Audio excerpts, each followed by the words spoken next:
காமராஜர் வந்த பிறகுதான் தமிழகத்திலே கல்வி பெரிய அளவுக்கு தலை தூக்கியது. பசி இருக்கிற பிள்ளையால் படிக்க முடியாது நினைத்த காமராஜர் மதிய உணவு திட்டத்தை அறிமுகப்படுத்துகிறார். ஏழை பிள்ளை படிப்பதற்கான வாய்ப்பை பள்ளிக்கூடத்தில் உருவாக்கணும்.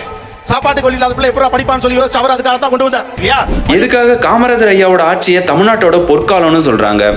நிறைய அரசியல் கட்சி தலைவர்களும் ஏன் காமராஜர் ஐயாவுடைய ஆட்சியை நாங்க கொடுப்போம்னு சொல்றாங்க. காமராஜர் ஐயா முதலமைச்சரா இருந்தப்போ தமிழ்நாட்டுக்காக அவ்வளவு நலத்திட்ட உதவிகளை பண்ணியிருக்காரு.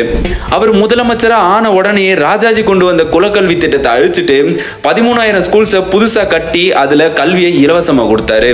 அப்பவும் பசியினால நிறைய ஏழை குழந்தைகள் ஸ்கூலுக்கு வராதனால கவர்மெண்ட் ஸ்கூல்ஸ்ல மதிய உணவு திட்டத்தை கொண்டு வந்து நிறைய ஏழை மாணவர்களை படிக்க வச்சதும் இல்லாம அவங்களோட பசியையும் தீர்த்தாரு. அப்புறம் ஸ்டூடெண்ட்ஸ் எல்லாருமே எந்த பிரிவினையும் இல்லாம ஒற்றுமையா இருக்கணும்னு ஃப்ரீ யூனிஃபார்ம்ஸையும் கொடுத்தாரு. அது மட்டும் இல்லாம மக்களும் விவசாயிகளும் தண்ணீரால கஷ்டப்படக்கூடாதுன்னு சாத்தனூர், கிருஷ்ணகிரி, மணிமுத்தாறுன்னு மொத்தம் 9 அணைகளை 9 வருடங்கள்ல கட்டி முடிச்சிருக்காரு. இது வரைக்கும் தமிழ்நாட்டுல முதலமைச்சரா இருந்தவங்களே ரொம்ப எளிமையான ஒரு மனுஷனா அது காமராஜர் ஐயா மட்டும்தான்.